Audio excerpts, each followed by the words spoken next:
Selamat pagi Aki dan Nin, Opa dan Oma, Eyang Kakung dan Eyang Putri. Kiranya Tuhan menganugerahkan kesehatan dan sukacita kepada kita semua. Kita berjumpa lagi dalam Sapaan Lansia 11 September 2025. Sebelumnya mari kita berdoa. Allah yang Maha Murah dan Kasih, kami pagi ini berterima kasih, bersyukur dan menyembah-Mu atas rahmat dan cinta kasih yang Engkau anugerahkan kepada kami sekeluarga di sepanjang malam di saat kami beristirahat. Pagi ini kami akan mengawali tugas dan panggilan pelayanan kami dengan mendengarkan firman-Mu. Kiranya Tuhan hadir dan memberkati. Dalam nama Yesus kami berdoa. Amin. Firman Tuhan pagi hari ini diambil dari Ibrani 13 ayat 15. Yang demikian bunyinya. Sebab itu, marilah kita melalui Dia senantiasa mempersembahkan kurban syukur kepada Allah, yaitu ucapan bibir yang memuliakan namanya. Tema kita, ucapan bibir yang memuliakan Tuhan. Aki dan Nin, Opa dan Oma, Eyang Kakung dan Eyang Putri, orang bilang bahwa semakin tua, manusia itu semakin cerewet. Segala macam dikomentari, hal-hal kecil dikhawatirkan. Bahkan terkadang komentarnya tidak nyambung, malah bikin ruwet suasana, membuat orang lawan bicara harus bicara keras, berteriak. Ujungnya, orang tua merasa dimarahi, dibentak-bentak. Padahal karena pendengaran kita yang sudah tidak baik.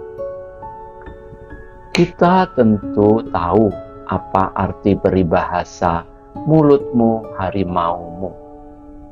Dalam kehidupan sehari-hari ternyata tidak mudah mengendalikan mulut kita, bibir kita, lidah kita. Apalagi di saat kita dalam kondisi yang tidak baik, dalam tekanan yang sulit, baik itu kesehatan atau yang lainnya, sehingga keluar ucapan-ucapan yang tidak memuliakan Tuhan. Sesungguhnya dari mana sumber kata-kata yang keluar dari mulut kita? Lukas 6 ayat 45 mengatakan, orang yang baik mengeluarkan apa yang baik dari perbendaharaan hatinya yang baik, dan orang yang jahat mengeluarkan apa yang jahat dari perbendaharaannya yang jahat. Karena yang diucapkan mulutnya meluap dari hatinya. Oleh sebab itu, hendaklah kita senantiasa menjaga hati dan pikiran kita dengan dipenuhi firman Tuhan. Dengan demikian, dalam segala keadaan, baik kita dalam keadaan baik-baik saja maupun dalam situasi sulit, kita masih bisa memuliakan Tuhan dengan mulut kita sebagai persembahan syukur. Aki dan Nin, Opa dan Oma, Eyang Kakung dan Eyang Putri. Surat Ibrani ditulis kepada jemaat yang sedang mengalami tekanan dan godaan untuk meninggalkan iman mereka. Penulis menekankan bahwa iman kepada Kristus harus nyata dalam kehidupan sehari-hari. Dalam pasal 13, umat percaya diajak untuk menjalani hidup yang memuliakan Allah, bukan hanya melalui ritual, tetapi melalui ucapan syukur dengan bibir yang memuliakan Tuhan dan perbuatan kasih. Dalam keterbatasan kita beraktivitas karena usia, kaki yang sudah tidak bisa lagi gesit berjalan, tangan sudah tidak kuat lagi untuk bekerja, tubuh sudah tidak lagi bisa bertahan lama-lama duduk atau berdiri, penglihatan sudah mulai kabur, pendengaran sudah berkurang. Namun jangan sampai semua keadaan ini menjadikan alasan untuk tidak mengucap syukur. Firman Tuhan pagi ini mengingatkan kita. Ibrani 13 ayat 15 mengatakan, sebab itu marilah kita melalui Dia senantiasa mempersembahkan kurban syukur kepada Allah, yaitu ucapan bibir yang memuliakan namanya.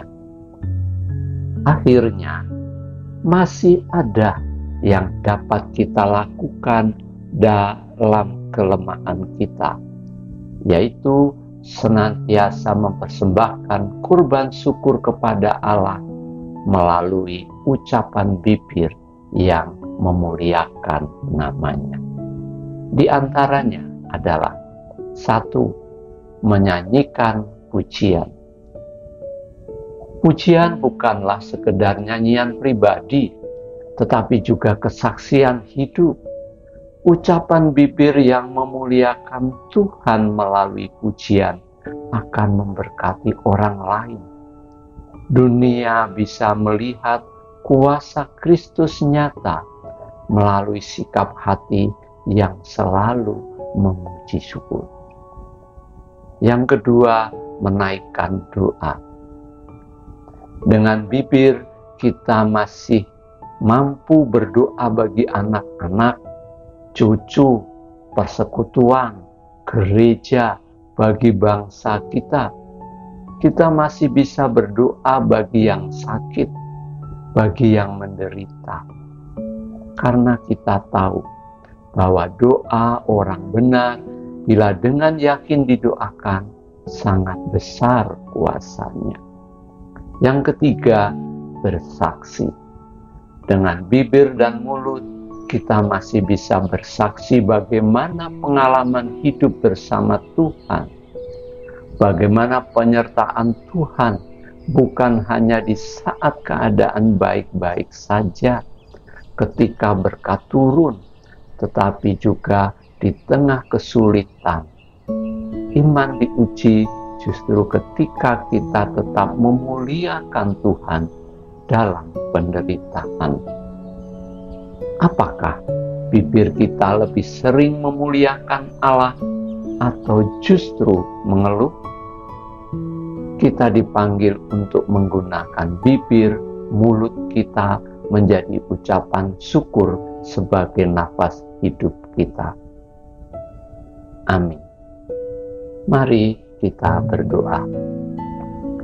Allah sumber kasih dan kehidupan, terima kasih telah melengkapi hidup kami dengan firman-Mu melalui pengajaran kebenaran-Mu, sehingga kami boleh terus belajar mengucap syukur dengan mulut, hati, dan pikiran kami, dan dalam wujud nyanyian, pujian, doa, dan kesaksian kami atas pemeliharaan Tuhan di sepanjang hidup kami.